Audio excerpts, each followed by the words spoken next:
Bonjour. Notre vie est avant tout une succession de projets que nous mettons à exécution avec plus ou moins de succès. Par exemple, nous pouvons nous proposer de réussir un diplôme, vaincre la timidité, construire une maison, lancer un business, planifier un voyage, écrire un roman. Évidemment, au cours de notre existence, notre liste ne cesse d'évoluer et nos objectifs changent. Alors comment pouvons-nous préparer, planifier et ajuster nos projets personnels et professionnels pratiquement à tous les coups? Quelles méthodes simples pouvons-nous utiliser dans la majorité des cas pour nous aider à établir une vision saine et transformer nos rêves en désirs, puis en projets et enfin en réalité concrète? La réponse avec 3 outils simples et faciles à utiliser soi-même dans cette nouvelle capsule éducation.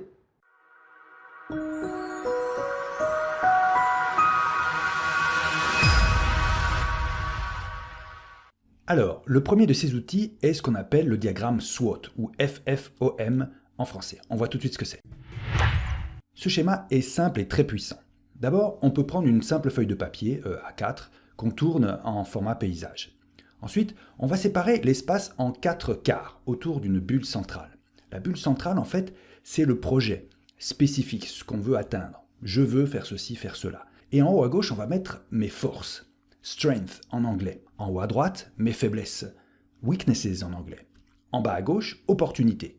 Opportunities en anglais. Et ensuite, en bas à droite, menaces. Threats en anglais. Ce premier outil est en fait une carte mentale très simplifiée où la bulle principale est l'intitulé de notre projet qui doit être exprimé le plus spécifiquement possible. Essayez de dire je veux, je vais. Donnez-vous aussi une limite temporelle, une date butoir à respecter. On voit clairement apparaître sur la moitié de gauche nos points positifs et à droite les points à améliorer. Ensuite, on verra dans la moitié du haut ce qui dépend de nous-mêmes et en bas ce qui dépend de l'extérieur. Il faut, disons, entre 10 et 15 minutes pour remplir cette sorte de bilan, d'état des lieux, avec sincérité et honnêteté. Et ensuite, nous pourrons passer au deuxième outil qui est un plan d'action pour atteindre l'objectif central. Ce deuxième outil peut varier suivant les cas particuliers bien entendu, mais l'idée principale est d'utiliser le diagramme SWOT ou FFOM avec comme but 1. D'augmenter les forces et les opportunités et 2. De diminuer les faiblesses et les menaces. Pour cela, il faut déterminer les tâches qui soient utiles et pertinentes, comme par exemple réussir son bac n'est pas assez spécifique. C'est un objectif trop imprécis, trop stellaire, trop cosmique. Par contre, obtenir 14 à l'oral de français l'est beaucoup plus. Ainsi, on obtiendra son diplôme en réussissant des épreuves successives. Alors, pour établir le plan d'action, il faut écrire ces 3 titres. Mes tâches à faire, 1 pour la semaine qui suit, 2 pour le mois qui suit, 3 dans le trimestre qui suit. Ensuite, pour bien les concevoir, ces tâches doivent être SMART, c'est-à-dire qu'elles doivent être spécifiques, précises et sans ambiguïté, mesurables, c'est-à-dire qu'elles soient quantifiables avec des chiffres, qu'elles soient atteignables, c'est-à-dire qu'elles soient faisables, donc pas cosmiques, évidemment. Ensuite, qu'elles soient réalistes, c'est-à-dire concrètes, qu'on peut vérifier avec les 5 sens, qu'on peut toucher, voir, sentir, etc. Ensuite, il faut qu'elles soient temporellement définies, c'est-à-dire avec une date limite. Par exemple, si on décide d'écrire de la fiction, on pourra utiliser 1. Le projet d'écrire un roman policier pour être tout à fait spécifique, un nombre total de mots à atteindre, 50 000 par exemple, pour que ce soit chiffré. Ensuite, écrire tous les jours au minimum 30 minutes, c'est-à-dire que ça soit atteignable, faisable.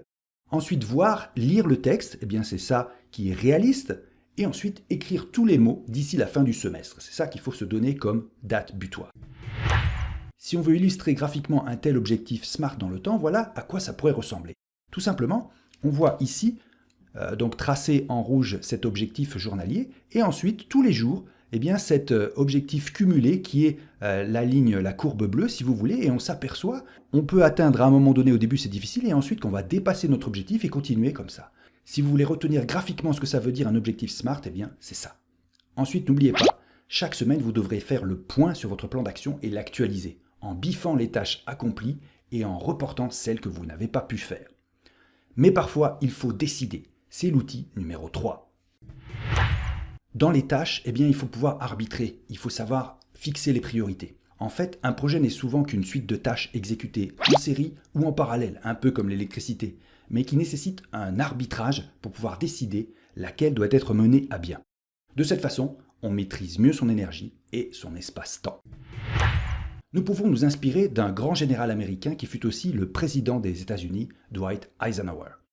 Brillant planificateur, il a mis au point un système simple de prise de décision, la matrice qui porte son nom et que nous pouvons reproduire ici. La matrice fait en fait état de deux grandeurs. 1. L'urgence, c'est-à-dire la priorité temporelle d'une tâche à une date donnée. Et 2. L'importance, c'est-à-dire la priorité relative d'une tâche par rapport aux autres. Donc une tâche, elle peut avoir 4 états, comme on le voit très bien sur cette matrice. D'abord, ici, numéro 1, elle est urgente et importante. Il faut la faire immédiatement. Ensuite, numéro 2, eh bien, elle est urgente mais non importante. À ce moment-là, il faut déléguer, ne pas la faire soi-même, si c'est possible pour vous. 3. Planifier lorsqu'elle est non urgente mais importante. Il faut donc la planifier et la faire plus tard. Et regardez, si elle n'est ni urgente ni importante, eh bien, vous l'éliminez, vous la sortez complètement. Donc, vous pouvez reprendre votre plan d'action et ainsi décider pour chaque tâche très rapidement si elle est importante ou non, si elle est urgente ou pas, et vous saurez donc quand l'accomplir et quand l'éliminer. Alors voilà, la difficulté dans la vie est d'apprendre à séparer en général l'émotionnel du rationnel, les rêves de la réalité. Mais entre les deux se situe le vaste univers des projets. Il faut donc les préparer, les planifier et les ajuster avec intelligence et objectivité. Vous obtiendrez ainsi les meilleurs résultats. Allez, à bientôt pour une prochaine capsule éducation. Salut!